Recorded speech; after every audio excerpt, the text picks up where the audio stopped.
मुर्शिदाबाद हिंसा को लेकर ममता सरकार की हाई कोर्ट में पेशी। रिपोर्ट ने किए कई बड़े खुलासे। मुर्शिदाबाद हिंसा को लेकर लगातार सियासी बवाल जारी है। हिंसा को लेकर ममता सरकार सवालों में है और गंभीर आरोप भी लग रहे हैं। बंगाल सरकार ने कलकत्ता हाई कोर्ट में इस बीच एक रिपोर्ट पेश की है। इस रिपोर्ट में मुर्शिदाबाद हिंसा को लेकर कई बड़े खुलासे हुए हैं। इंडिया टीवी की मानिए तो ममता बनर्जी की सरकार ने हाई कोर्ट में जो रिपोर्ट दाखिल की है उसमें बताया गया है कि उपद्रवियों ने जानबूझकर हिंदुओं को टारगेट किया। रिपोर्ट में दावा किया गया है कि मुर्शिदाबाद में कानून व्यवस्था की स्थिति फिलहाल नियंत्रण में है। राज्य ने यह भी कहा है कि कुछ प्रभावित परिवार पहले ही अपने घरों को लौट चुके हैं। इस रिपोर्ट में बताया गया है कि 8 अप्रैल को जंगीपुर में करीब 8 से 10 हजार की संख्या में भीड़ जुटी और उस दिन हिंसा में पुलिस की जान लेने की भी कोशिश की गई।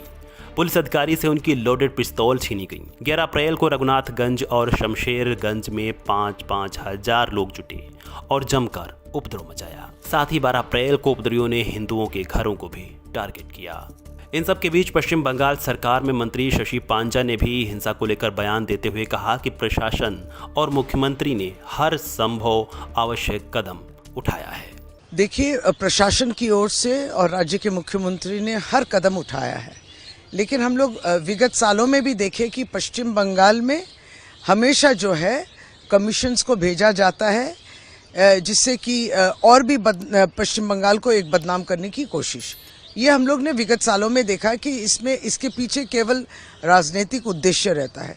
सचमुच में ह्यूमन राइट्स कमीशन और वुमेन्स कमीशन की सचमुच में कोई इच्छा है कि हमारे भारतवर्ष में सब जगह जो है ह्यूमन राइट्स की कोई तरीके से वायलेशन ना हो, अगर होती तब तो पहले तो उनको पहुंचना चाहिए था मणिपुर में।